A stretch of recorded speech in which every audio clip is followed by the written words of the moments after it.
Hola, hoy en Voces, con el gusto de presentarles al abogado de entretenimiento y músico, Raúl del Alto.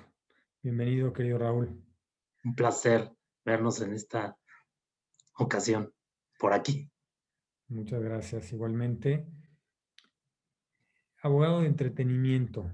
Me suena más bien a que llegó el abogado y se acabó el entretenimiento. Pues sí, desafortunadamente eh, no es la posición más sexy de la industria del entretenimiento. Nosotros y los contadores creo que están peores. Eso sí, van al final de la cadena. ¿Qué hace un abogado del entretenimiento? Es una muy buena pregunta porque inclusive personas que están dentro del entretenimiento siguen sin tener una idea clara de qué es lo que hacemos, ¿no?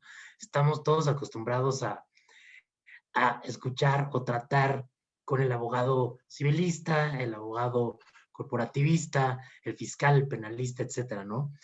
Y la diferencia que existe es que este tipo de abogados son abogados que tienen eh, experiencia o mucho conocimiento en una disciplina específica del derecho y atienden a un sinnúmero de clientes. Es decir, pueden tener de cliente a un banquero, como a una eh, eh, empresa de farma, como al artista, ¿no? Que por algo llegó a su despacho. En cambio, a mí me gusta describir al abogado dedicado al entretenimiento como al revés. Nosotros somos abogados que tenemos que tener conocimiento de muchas disciplinas del derecho, pero enfocados a un solo tipo de cliente, que es el que se dedica a la industria del entretenimiento, porque vamos a decir, un cliente que se dedica a la producción de películas, no nada más te va a preguntar sobre la propiedad intelectual de su película, también va a querer saber, oye, pero ¿qué sucede con el impacto de los impuestos? Me va a entrar dinero, le tengo que repetir a mis coproductores, a lo mejor el dinero viene parte de España, parte de un fondo público en México y parte de Estados Unidos. Entonces, pues ahí tú tienes que tenerle una respuesta de, ok, bueno, los impuestos se van a manejar en la película de esta manera. También un aspecto laboral, ¿no? Ok, ¿cuál voy a contratar a todo el cast y crew bajo un esquema obrero-patrón? ¿O lo voy a contratar como una prestación de servicios? ¿O cuál va a ser la naturaleza de estas relaciones, ¿no? Entonces, tenemos que tener mucho conocimiento de todas las distintas ramas del derecho, pero enfocadas a un solo proyecto o a un solo tipo de cliente. ¿El arte es entretenimiento?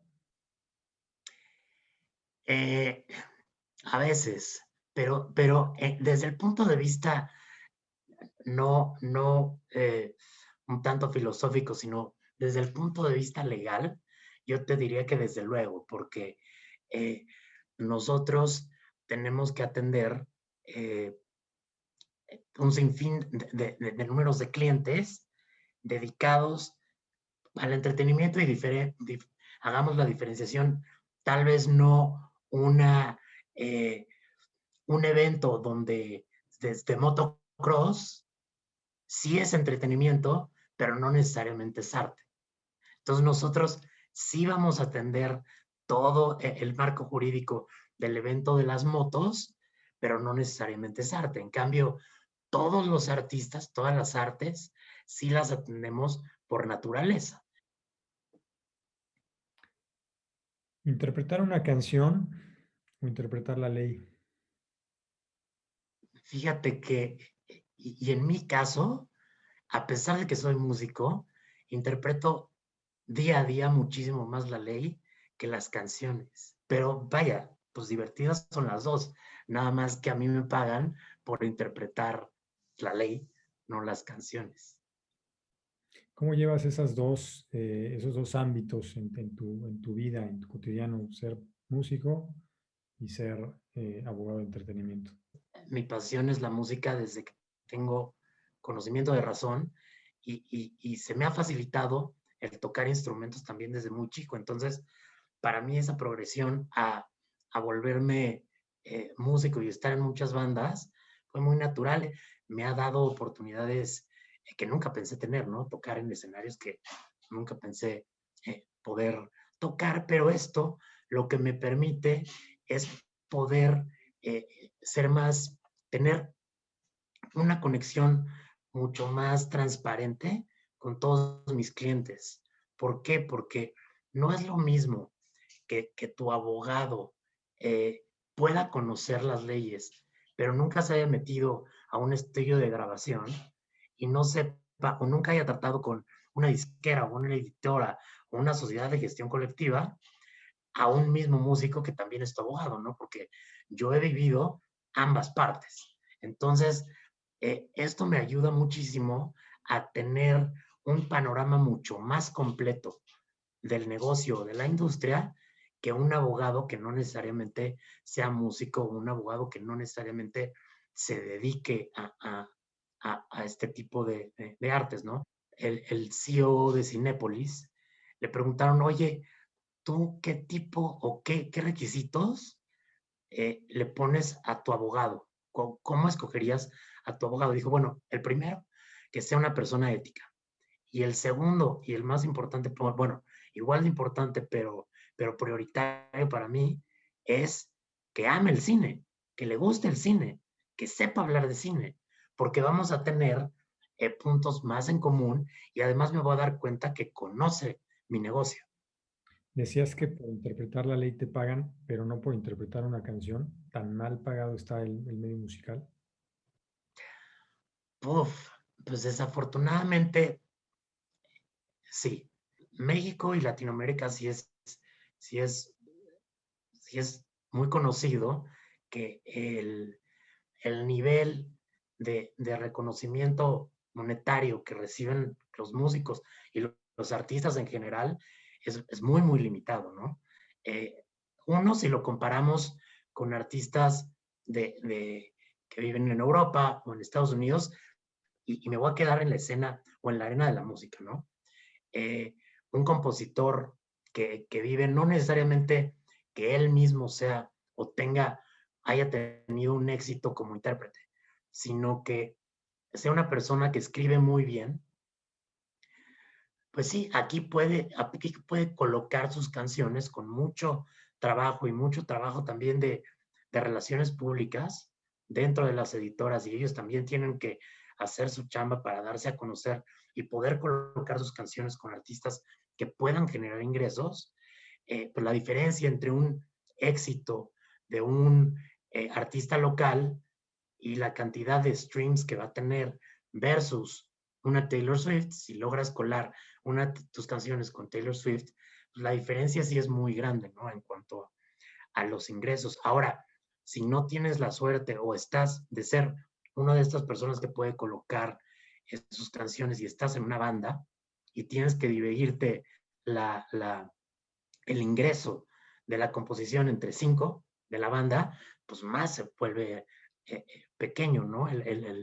Tu capacidad de tener ingreso o tu capacidad de poder vivir absolutamente de tus composiciones o de tú como músico, salir a interpretar tus canciones o las de otros como profesional, ¿no? Creo que sí es una carrera muy difícil y sobre todo ahora, ¿no? Que hay tanta oferta para el escucha, ¿no? ¿Prefieres ser juez o parte? Pues mira, depende en qué situación, pero en el trabajo me toca ser ambas, ¿no?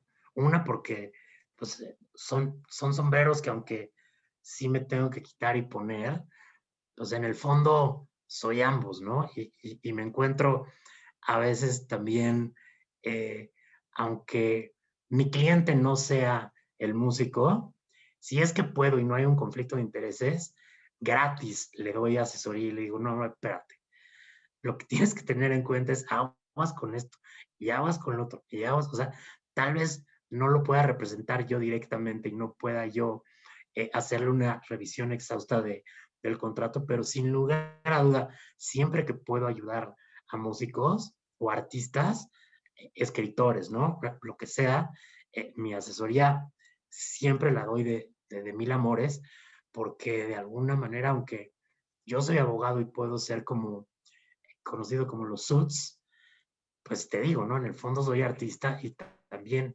los cuido y quiero que les vaya bien y que se pongan abusados en los puntos de negociación en donde se tienen que poner abusados y no tanto que se les vaya el ojo por lo que les digo su manager o el otro cuate de la banda o el de la disquera, ¿no? Que a veces ahí hay pues, conflicto de intereses.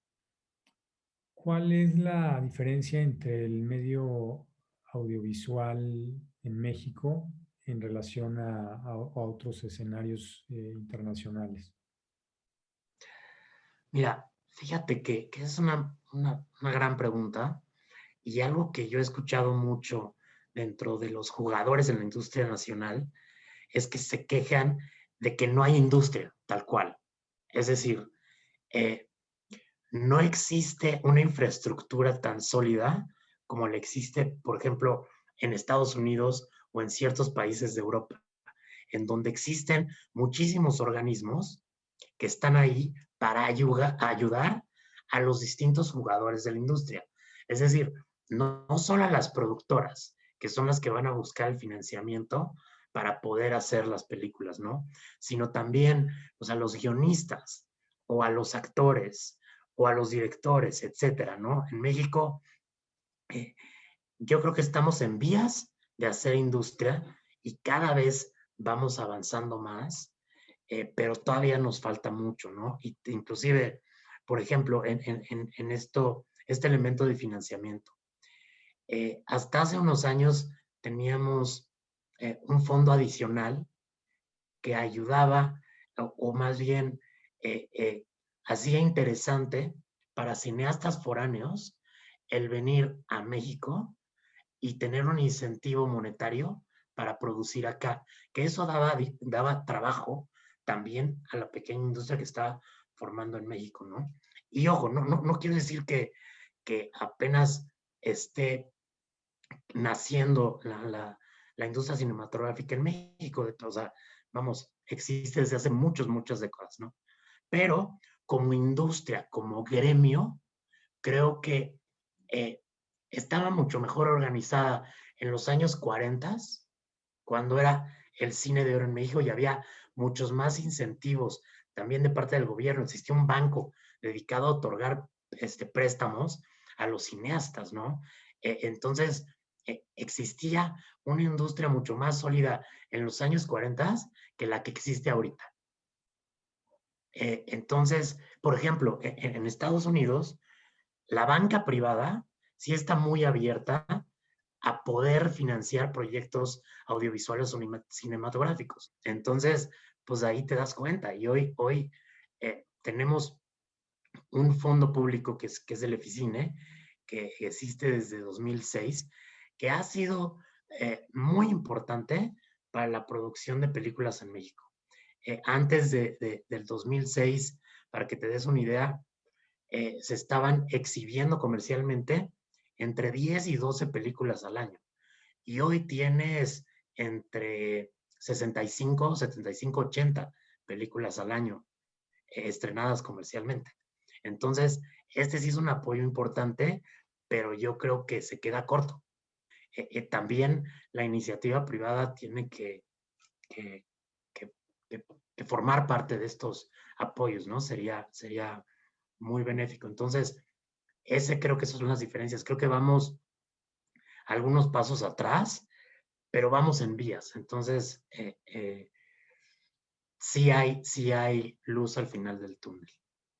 ¿Y en las otras disciplinas del arte? Pues te ha tocado vivirlo, ¿no? Los presupuestos para el apoyo, para exhibición o desarrollo de artistas plásticos, pues es muy distinto lo que existe en Nacional, en esta arena, que en otros países, ¿no? En la música, un punto también muy interesante es que si bien es positivo que el día de hoy cualquier chavito, cualquier músico que está empezando pueda hacer y pueda producir su música en su casa con una computadora, El downside de esto es que todas las ventanas para exhibir o dar a conocer esas obras musicales, pues son plataformas que están saturadas de oferta. Hoy en día, con todas esas plataformas y redes sociales, pues ya puedes tener acceso a conocer música no solo en las plataformas musicales, sino también en YouTube, en Bandcamp, o sea, ya son muchísimas. Entonces, el problema que tienes tú como músico es que te puedes perder en una inmensidad de proyectos. No solo el músico que lo quiere dar a conocer, sino tú como fan de la música, ¿cómo voy a descubrir una canción que me va a volver loco?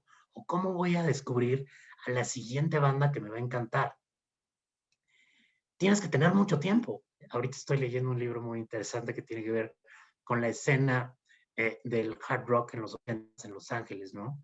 Y todas las bandas, lo que te decían, desde Van Halen y Motley Crue hasta Warrant, lo que ellos hacían era que promocionaban sus tocadas y sus discos con flyers. Entonces ellos se iban a una tienda de copiado y hacían 2,000, 3,000, 10,000 flyers, y lo que hacían los viernes y sábados de la noche era que se iban a pegar por toda la ciudad sus flyers.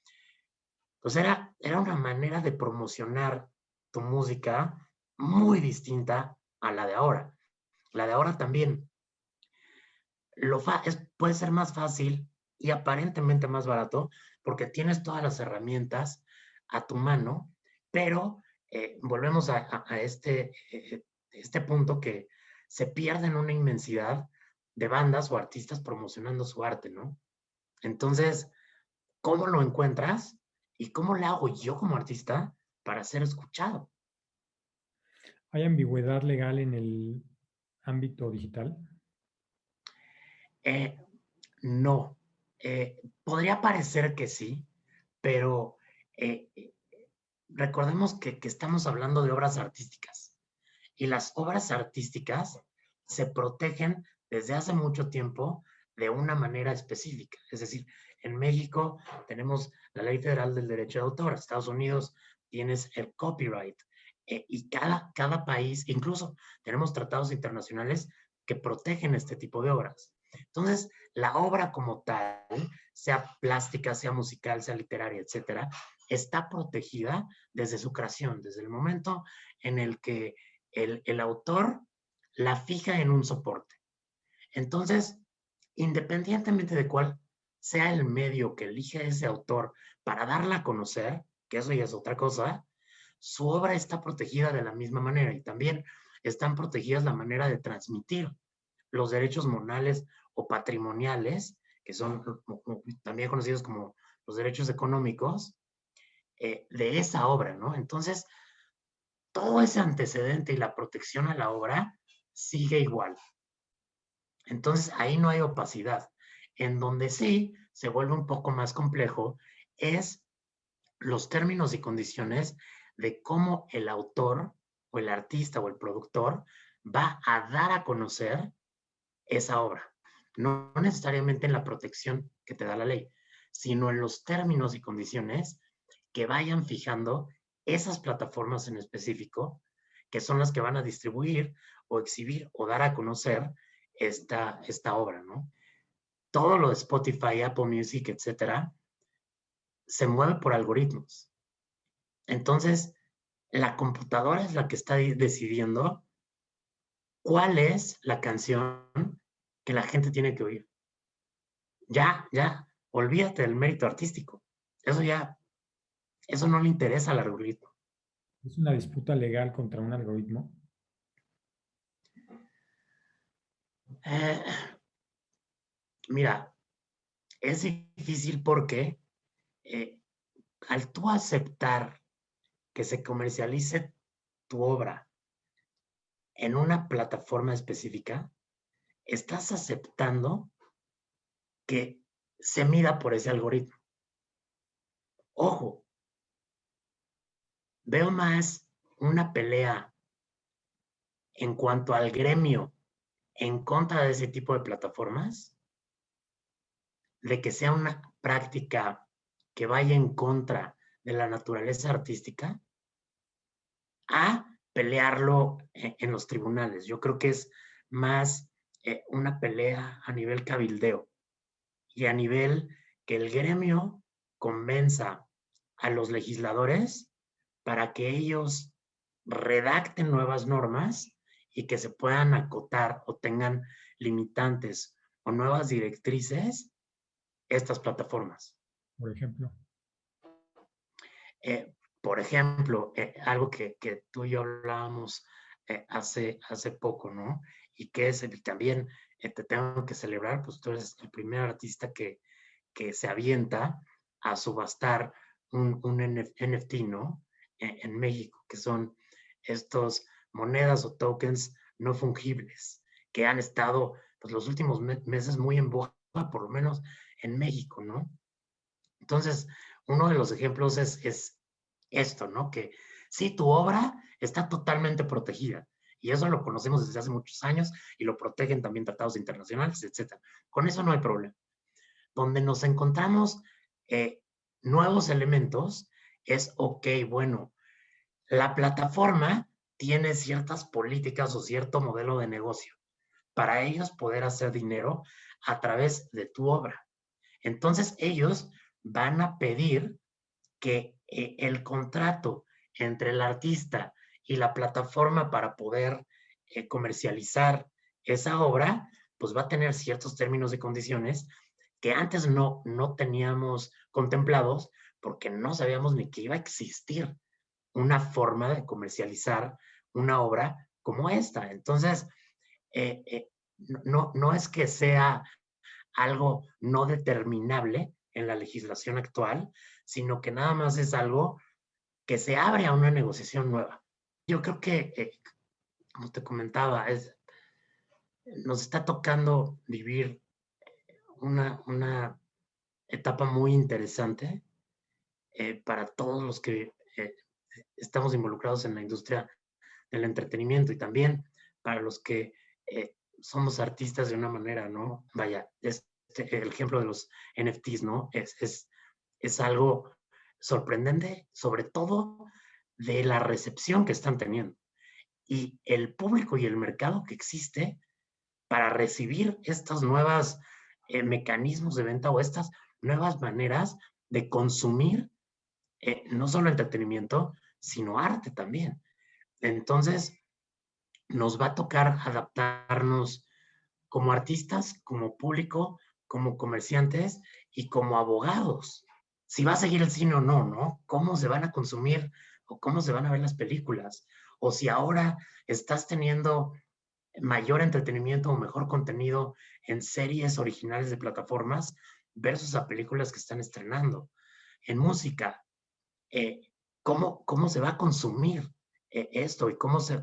Yo yo soy creyente que los conciertos nunca van a dejar de ser lo que son, porque es una experiencia de catarsis, ¿no? Para la banda y para los que asistimos. Entonces, yo creo que eso lo que va a transformarse es, pues cada vez vamos a ver shows más increíbles en cuanto a producción, pero el acudir a un concierto, yo creo que se va a seguir dando. El ir al cine, yo creo que también va a seguir, aunque tal vez no tantas salas, no vas a ver complejos con 20 salas, tal vez nada más 6. Y para los que somos amantes de esa experiencia, ¿no? De ir a ver el cine. En todo lo demás, en cuanto a artes plásticas, ¿cómo va a migrar? No sabemos. O sea, esto de los NFTs, aunque como lo platicábamos, en México es nuevo, pues ya desde el año pasado tenías pues, ventas de millones de dólares, ¿no? Entonces, creo que estamos viviendo una época muy, muy interesante en todo el espectro del entretenimiento y de las artes. Y pues bueno, a ver qué nos toca vivir. Pero pues bueno, que venga.